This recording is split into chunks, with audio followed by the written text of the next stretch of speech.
Loué soit Jésus-Christ, bonjour à tous. Vous reprendrez bien une petite piqûre d'Apocalypse.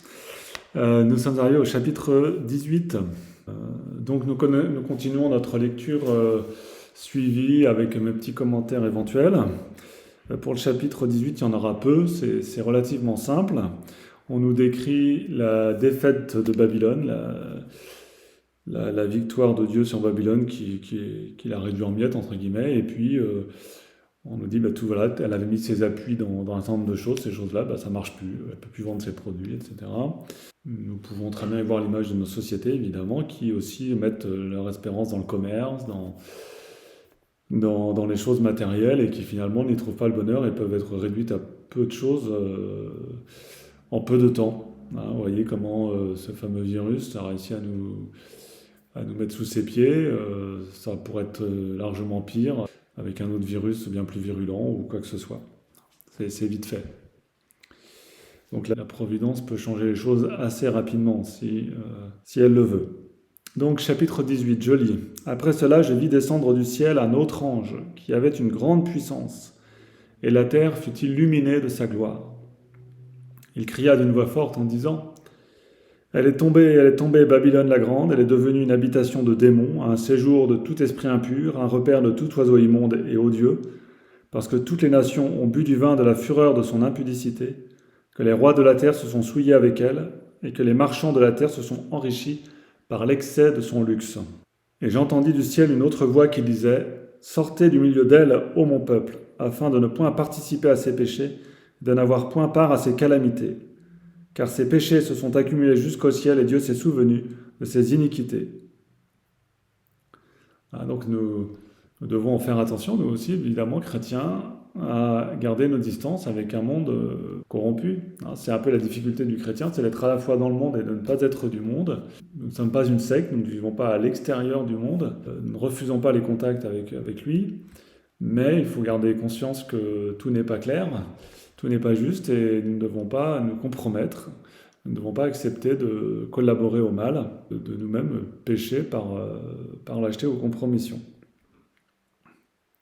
Payez-la comme elle-même a payé, et rendez-lui au double selon ses œuvres. Dans la coupe où elle a versé à boire, versez-lui le double.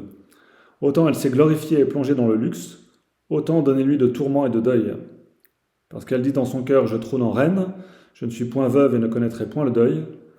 À cause de cela, en un même jour, les calamités fondront sur elle, la mort, le deuil et la famine, et elle sera consumée par le feu, car il est puissant, le Seigneur Dieu, qui l'a jugée.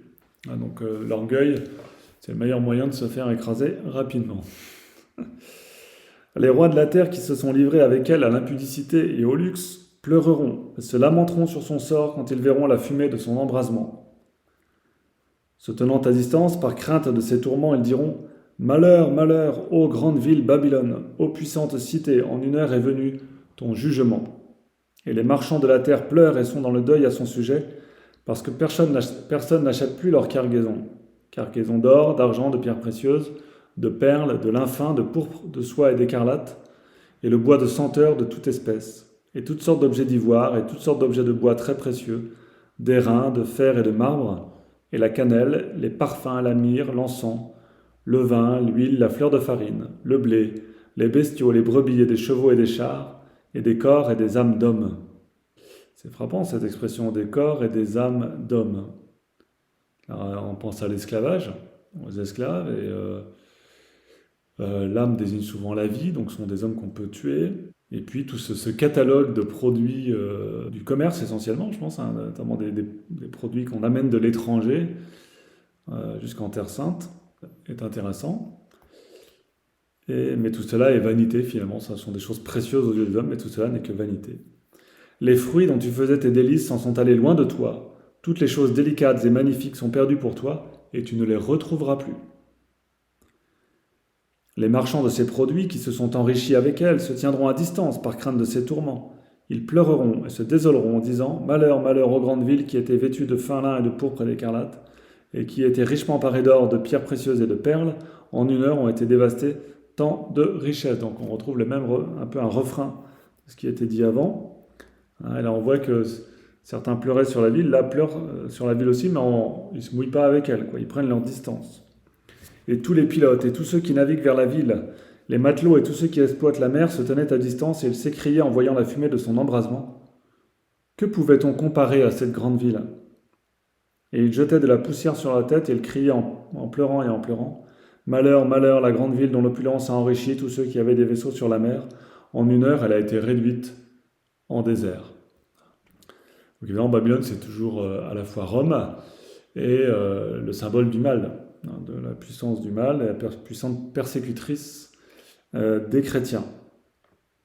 Et là encore, on nous dit que c'est en 1 heure, elle est réduite à rien. Il ne faut pas grand-chose pour abattre une puissance purement matérielle. Réjouis-toi sur elle, ô ciel, et vous aussi les saints, les apôtres et les prophètes, car Dieu, en la jugeant, Dieu vous a fait justice. Donc c'est une joie que justice soit faite. Alors, comme je le rappelle, bien sûr, la justice est d'abord faite en notre Seigneur Jésus-Christ, qui a souffert pour tous les hommes et a donné sa vie pour tous les hommes. Donc, la justice se fait d'abord en appelant à la miséricorde, c'est-à-dire en priant pour que les pécheurs se convertissent. Mais c'est un bien que ceux qui n'auront pas choisi de se convertir, qui auront choisi le mal dans leur vie, eh bien, soient coupés de Dieu pour toujours. C'est dans l'ordre des choses, c'est le respect de la liberté humaine. C'est quand même une tristesse, évidemment, que des âmes se perdent, mais la justice en soi est un bien. Alors, un ange puissant prit une pierre semblable à une grande meule et la lança dans la mer en disant « Ainsi sera soudain précipitée Babylone, la grande ville, et on ne la retrouvera plus. En toi, on n'entendra plus les sons des joueurs de harpe, des musiciens, des joueurs de flûte et de trompette. En toi, on ne trouvera plus d'artisans d'aucun métier, et le bruit de la meule n'y se fera plus entendre. On n'y verra plus briller la lumière de la lampe, on n'y entendra plus la voix de l'époux et de l'épouse, parce que tes marchands étaient les grands de la terre, parce que toutes les nations ont été égarées par tes enchantements. Et c'est dans cette ville qu'on a trouvé le sang des prophètes et des saints et de tous ceux qui ont été égorgés sur la terre. » Personnellement, je trouve ces textes assez frappants quand ils insistent sur le mercantilisme, sur le règne du commerce. Et ce commerce a pour conséquence le sang des prophètes et des saints. C'est-à-dire qu'un monde basé sur l'argent s'enrichit de la violence, s'enrichit de la haine, la cultive. Et je trouve que c'est ce que nous voyons aujourd'hui. Tout ce rapport entre les puissants et l'islamisme notamment, l'islamisme qui a été favorisé par des opérations liées à l'argent. La guerre du Golfe, c'est quoi? C'est une histoire de pétrole un peu quand même, hein. Donc toutes les interventions qui ont des motifs d'abord économiques, sous prétexte de motifs politiques ou de droits de l'homme, et qui finalement ont fait le lit de l'islamisme, ont excité les musulmans, on en fait des guerriers même là où ils étaient paisibles. C'est quand même dramatique, et ça, je trouve que ça ressemble beaucoup à ça. Et les justes sont victimes, et les justes, c'est pas que les chrétiens, hein, c'est aussi plein de braves gens qui sont victimes de toutes ces guerres qui n'auraient pas lieu sans toutes ces magouilles financières, ces intérêts économiques. Et alors donc tout cela ne l'emportera pas. Un jour, tout cela sera écrasé. Et nous pouvons noter ces expressions. On n'entendra plus le son des joueurs de harpe et des musiciens, on n'entendra plus le bruit de la meule en train de moudre le grain, on n'entendra plus la voix de l'époux et de l'épouse. Souvent, cette expression, on la retrouve avec la voix de la jeune épouse et du jeune époux. C'est assez courant dans la Bible. Les jeunes époux sont un symbole de joie, d'épanouissement, hein, de douceur de vivre. Et on retrouve donc cette expression régulièrement. Et nous arrivons au chapitre 19, qui est un passage de liturgie céleste encore, puisque Dieu est loué pour sa victoire sur la ville de Babylone, sur le mal. Après cela, j'entendis dans le ciel comme une grande voix d'une foule immense qui disait « Alléluia ! Le salut, la gloire et la puissance appartiennent à notre Dieu, parce que ses jugements sont vrais et justes. Il a jugé la grande prostituée qui corrompait la terre par son impudicité. Il a vengé le sang de ses serviteurs répandu par ses mains. » Et ils dirent une seconde fois « Alléluia ! Et la fumée de son embrasement monte au siècle des siècles. » Et les 24 vieillards et les 4 animaux se prosternèrent et adorèrent Dieu, assis sur le trône en disant « Amen, Alléluia !» Alléluia, je ne me souviens pas d'avoir trop eu ce mot auparavant. L'Alléluia, c'est quand même le chant de joie pascal.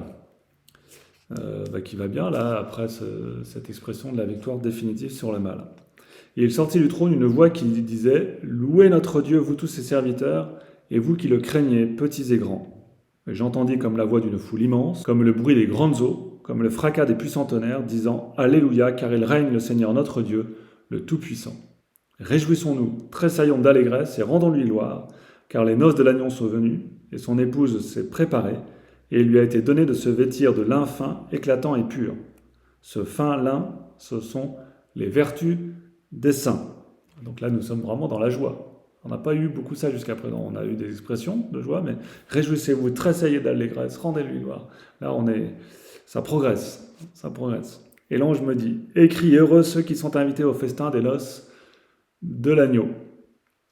Vous savez que dans la messe en forme ordinaire, il y a ce texte-là a été repris, donc en forme extraordinaire, on dit Ecce agnusei ecce qui tollit peccata mundi, voici l'agneau de Dieu, voici celui qui enlève les péchés du monde. Dans la forme ordinaire, il a été rajouté Beati qui a cena mani vocati sunt. Bienheureux ceux qui sont invités au repas des noces de l'agneau.